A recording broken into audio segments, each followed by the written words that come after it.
Hello friends, welcome to YouTube channel SBS online education.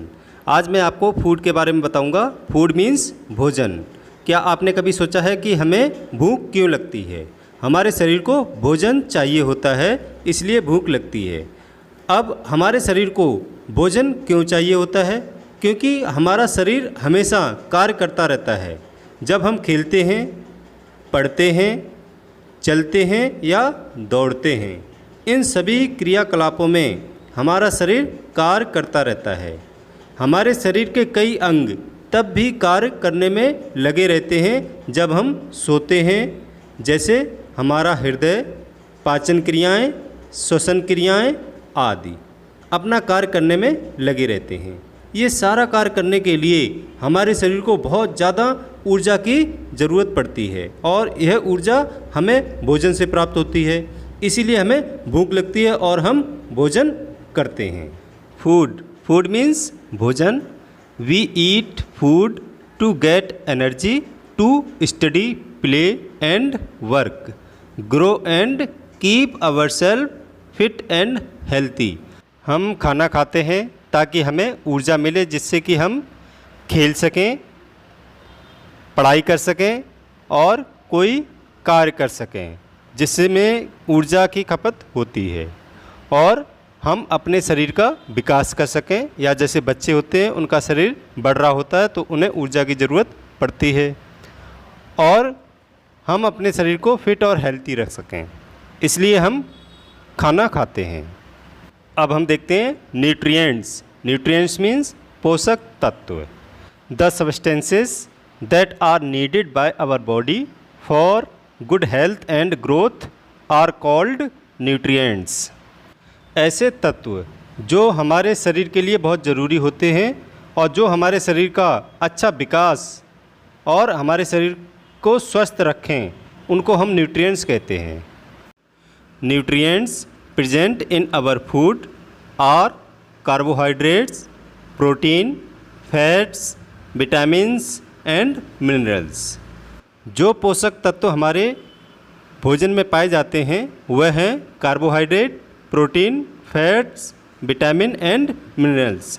ये पोषक तत्व हमारे भोजन में पाए जाते हैं। अगर ये पोषक तत्व हमारे भोजन में पाए जाएंगे तो समझो कि हमें क्या मिल रहा है? बैलेंस डाइट मिल रही है, यानी कि संतुलित आहार मिल रहा है। इनकी वजह से हमारे शरीर में किसी भी तरह का विकार उत्पन्न नहीं होगा, यानी ये हमारे शरीर को क्या रखेंगे? स्वस्थ रखेंगे। अगर इन पोषक तत्व में से किसी भी तत्व की कमी होती है हमारे शरीर में तो हमें विकार उत्पन्न हो सकता है। इसलिए हमें इन पोषक तत्वों से युक्त भोजन खाना चाहिए। इन 5 न्यूट्रिएंट्स में से हम पहले बात करेंगे कार्बोहाइड्रेट्स के बारे में। We get energy from carbohydrate in the form of starch and sugar. हम कार्बोहाइड्रेट से एनर्जी प्राप्त करते हैं स्टार्च और शुगर के रूप में। Food rich in carbohydrates are called energy giving foods. जिस भोजन में कार्बोहाइड्रेट की मात्रा अधिक होगी उस भोजन को हम एनर्जी गिविंग फूड कहते हैं। एनर्जी गिविंग फूड का मतलब है कि ज़्यादा ऊर्जा देने वाला भोजन।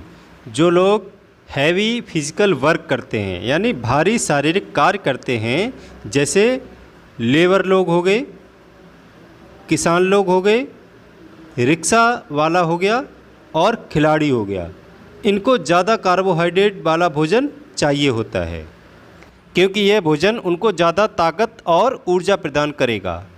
तो हम ऐसा क्या भोजन खाएं, यानी कौन सा भोजन करें जिससे हमें कार्बोहाइड्रेट मिले? तो कार्बोहाइड्रेट भोजन में आपका हो जाएगा राइस यानी चावल, व्हीट यानी गेहूँ, पोटैटो यानी कि आलू, ब्रेड, मेज और बनाना एंड हनी इत्यादि।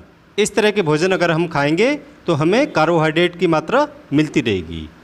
इसमें कार्बोहाइड्रेट की मात्रा अधिक होती है जो ज़्यादा ऊर्जा देते हैं और इसलिए कार्बोहाइड्रेट को एनर्जी गिविंग फूड कहते हैं। ये तो हो गया कार्बोहाइड्रेट्स के बारे में। अब हम पढ़ेंगे फैट्स। फैट्स मीन्स वसा के बारे में। अब देखिए फैट्स मीन्स वसा। Fats are richest source of energy in our diet. They give us more energy than carbohydrates. They keep us warm. हमें अपने भोजन से सबसे ज़्यादा ऊर्जा यानी ताकत फैट से प्राप्त होती है। They give us more energy than carbohydrates. यह हमें कार्बोहाइड्रेट से भी ज़्यादा ऊर्जा प्रदान करता है। दे कीप अस वार्म। यह हमें गर्म भी रखता है, यानी सर्दियों में देखा होगा कि हम पूड़ी, कचौड़ी और तली हुई चीज़ें ज़्यादा यूज करते हैं, ज़्यादा खाते हैं, क्योंकि यह हमें सर्दियों में क्या रखता है, सर्दियों से बचाता है, सर्दियों में हमें गर्म रखता है, क्योंकि इसमें वसा की मात्रा अधिक होती है। Food rich in fats are also called energy giving food. ऐसा भोजन जिसमें फैट की मात्रा अधिक हो, यानी वसा की मात्रा अधिक हो, उसको भी हम एनर्जी गिविंग फूड कहते हैं। जिस प्रकार से मैंने आपको बताया था कि कार्बोहाइड्रेट को एनर्जी गिविंग फूड कहते हैं, क्योंकि कार्बोहाइड्रेट से हमें ऊर्जा प्राप्त होती है, लेकिन फैट से भी हमें ऊर्जा प्राप्त होती है। फैट से हमें कार्बोहाइड्रेट से ज़्यादा ऊर्जा प्राप्त होती है, इसलिए इसको भी हम एनर्जी गिविंग फूड कहते हैं। Our body need very little amount of fat. हमारा जो शरीर होता है उसको बहुत कम मात्रा में फ़ैट की ज़रूरत होती है। तो हम ऐसा क्या खाएं जिससे हमें फ़ैट मिलता रहे, जैसे butter, ghee, cooking oil and nuts. ये हम खाएंगे तो हमें फ़ैट की जो पूर्ति है हमारे शरीर में वह होती रहेगी, और हमारे शरीर में ज़्यादा फैट भी नहीं जाएगा, और ज़्यादा फैट भी हमें खाना भी नहीं चाहिए, क्योंकि excess fat is harmful to us because it make us obese and cause many diseases.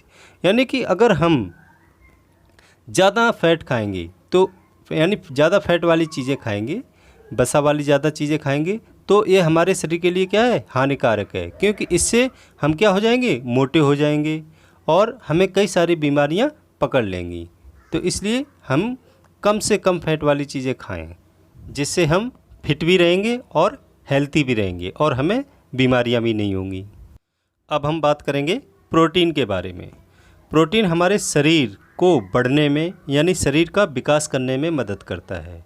बढ़ते हुए बच्चों को प्रोटीन की ज़्यादा ज़रूरत होती है। यह हमारी मसल्स को बनाती है और डैमेज टिश्यू यानी कि नष्ट हुई कोशिकाओं को रिपेयर करती है। Food rich in protein are called body building food. यानी ऐसा भोजन जिसमें प्रोटीन की मात्रा अधिक हो, उस भोजन को हम बॉडी बिल्डिंग फूड कहते हैं, क्योंकि यह हमारी बॉडी को बिल्ड यानी बनाने में मदद करता है। जैसा कि आपने देखा होगा कि जितने भी जिम वाले होते हैं, जो भी बॉडी बनाते हैं, एक्सरसाइज करते हैं, वह यही भोजन जिसमें प्रोटीन यानी प्रोटीन वाला भोजन ज़्यादा खाते हैं। तो बच्चों को भी प्रोटीन वाला भोजन ज़्यादा खाना चाहिए, क्योंकि वो उनका शरीर क्या करता है, ग्रो करता है, यानी उनका शरीर बढ़ने पर होता है, इसलिए उन्हें भी प्रोटीन वाली चीज़ें यानी वस्तुएं खानी चाहिए। सोर्सेस ऑफ प्रोटीन, यानी प्रोटीन हमें कहाँ से प्राप्त होता है। Eggs, fish, meat and pulses are rich in protein. जितने भी एग हैं यानी अंडे, फिश यानी मछली, मीट एंड पल्सेस मतलब दालें, इन सभी के अंदर प्रोटीन की मात्रा अधिक होती है।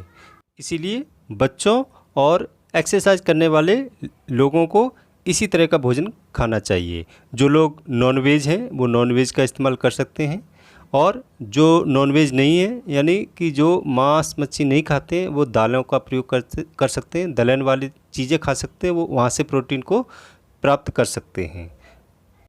अब हम बात करेंगे विटामिन्स। विटामिन जो होती हैं हमारे शरीर को कम मात्रा में चाहिए होती हैं, उसी से हमारे शरीर में विटामिन्स की पूर्ति हो जाती है। Food rich in vitamins are called protective food. वह भोजन जिसमें विटामिन्स की मात्रा हो उसको हम प्रोटेक्टिव फूड कहते हैं। प्रोटेक्टिव फूड का मतलब है ये हमारे शरीर को क्या करते हैं, बचाते हैं, बीमारियों से बचाते हैं। विटामिन से युक्त भोजन को हम प्रोटेक्टिव फूड कहते हैं, क्योंकि ये हमारे शरीर को बीमारियों से बचाता है और हमें स्वस्थ रखते हैं। सोर्सेस ऑफ विटामिन्स, यानी विटामिन्स हमें कहाँ से प्राप्त होंगी। Fruits, vegetables, milk, fish, meat, eggs and sprouted grams are rich in vitamins. जितने भी फ्रूट्स हैं यानी जितने भी फल हैं वहाँ से हमें विटामिन्स मिलती है। वेजिटेबल्स, जो भी ग्रीन वेजिटेबल्स हैं वहाँ से विटामिन्स मिलेगी हमें। दूध पीने से भी विटामिन मिलता है, फिश, मीट, एग्स, यहाँ से भी विटामिन प्राप्त होती हैं। और स्प्राउटेड ग्राम्स, जो अंकुरित चने होते हैं, वहाँ से भी हमें ज़्यादा मात्रा में विटामिन्स प्राप्त होती हैं, इसलिए हमें अंकुरित चने भी खाने चाहिए। तो ये भोजन जो है, इनसे हमें विटामिन्स प्राप्त होती हैं। जितनी भी हरी सब्जियां तो ज़रूरी खानी चाहिए हमें। अब हम बात करेंगे मिनरल्स यानी खनिज। इनकी भी हमें हमारे शरीर में ज़रूरत होती है। Food rich in minerals are also called protective food, यानी ऐसा भोजन जिसमें मिनरल्स पाए जाते हैं उस भोजन को भी हम प्रोटेक्टिव फूड कहते हैं। जैसे मैंने अभी बताया था कि विटामिन्स को हम प्रोटेक्टिव फूड कहते हैं क्योंकि ये हमें बीमारियों से बचाते हैं, उसी प्रकार से मिनरल्स भी हमें बीमारियों से बचाते हैं, इसलिए हम मिनरल्स को भी यानी खनिज को भी प्रोटेक्टिव फूड कहते हैं। दे keep us healthy and fit, में हेल्थी और फिट रखते हैं। ये हमारी हड्डियों और दांतों को भी मजबूत रखते हैं। खनिज यानी मिनरल्स ज़्यादातर हरी सब्जियां, दूध और अनाज में पाया जाता है। कुछ मुख्य खनिज हैं जैसे calcium, potassium, sodium, iron and iodine are some of important minerals. Calcium हमारे दांत और हड्डियों को मजबूत करता है। दूध, दही और पनीर में कैल्शियम पाया जाता है। उसी प्रकार से आयरन हमारे शरीर में खून बनाने में मदद करता है और आयरन जो है वह पत्तेदार सब्जी, सेब, गाजर आदि से आयरन प्राप्त होता है। इसीलिए हमें खनिज युक्त भोजन खाते रहना चाहिए जिससे कि हमारे शरीर में किसी प्रकार के विकार उत्पन्न ना हो। यहाँ पर हमने न्यूट्रिएंट्स के बारे में पढ़ा। इन 5 न्यूट्रिएंट्स के अलावा भी हमारे शरीर को कुछ रफेज और वाटर की भी ज़रूरत होती है। रफेज तो हम पढ़ेंगे रफेज के बारे में। रफेज यानी रुक्षांश, जिसको हम मोटा चारा भी कहते हैं। Roughage is the fibre present in food items that we get from plants. Roughage हमारे भोजन में वह रेशेदार भाग है जो हमें पेड़ पौधों से प्राप्त होता है। Most of the fruits, vegetables and seeds content fibre. ज़्यादातर यह फाइबर हमारे फ्रूट्स, वेजिटेबल्स और सीड्स से प्राप्त होता है, यानी इनमें पाया जाता है। We can not digest roughage, it is an important part of our diet because it helps to remove undigested food from our body. हम रफेज को यानी रुक्षांश को पचा नहीं सकते। यह हमारे भोजन का एक बहुत ही ज़रूरी भाग है क्योंकि ये हमारे शरीर से जो भी अनडाइजेस्टेड फूड होता है, जो अनपचा भोजन होता है, जो भोजन पचता नहीं है, उसको हमारे शरीर से यह बाहर निकालने में मदद करता है क्योंकि ये हमारी पाचन क्रिया को ठीक रखता है। Salad give us a lot of roughage. जो हम सलाद खाते हैं उससे हमें बहुत ही ज़्यादा मात्रा में रफेज मिलता है। इसीलिए हमने देखा होगा कि जहाँ भी पार्टी में भी हम जाते हैं तो वहाँ पे हम सलाद खाते हैं और सलाद रखा रहता है अलग से ताकि हम उसको खाएं और हमारे पाचन क्रिया में किसी तरह की दिक्कत ना हो। घर पे भी हम सलाद खाएं और खाना भी चाहिए हमें, जिससे कि हमारा जो पेट की पाचन क्रिया है वह सुचारू रूप से चलती रहे। अब हम बात करेंगे वाटर के बारे में। वाटर यानी पानी। 3/4 of our body weight is water, यानी 3/4 भाग हमारे शरीर के अंदर पानी की मात्रा होती है। It helps the body to dissolve, digest and absorb the food. यह मदद करता है हमारे शरीर के अंदर खाने को डिजॉल्व करने में, पचाने में और उसमें से पोषक तत्व को निकालने में। It helps in removing our body wastes through sweets and urine. यह हमारे शरीर में से जो वेस्टेज होते हैं उनको निकालने में मदद करता है और वह वेस्टेज हमारे शरीर में से स्वीट्स यानी पसीने थ्रू और यूरिन यानी कि टॉयलेट के थ्रू निकलते हैं। We should drink about 8 to 10 glasses of water every day. इसीलिए हमें पूरे दिन में से 8 से 10 गिलास पानी पीना चाहिए, जिससे कि हमारे शरीर के अंदर एक तो पाचन क्रिया ठीक रहेगी, दूसरा हमारे शरीर के अंदर से जो भी वेस्टेज हैं वह आसानी से निकलते रहेंगे और हमारी बॉडी का टेम्परेचर भी सही बना रहेगा। इसलिए पानी को हमें 8 से 10 गिलास रोज़ पीना चाहिए। इसी प्रकार की वीडियो के साथ हम आपसे फिर मिलेंगे। ये वीडियो आपको पसंद आया हो तो लाइक ज़रूर कर दें और ज़्यादा से ज़्यादा शेयर भी किया करें।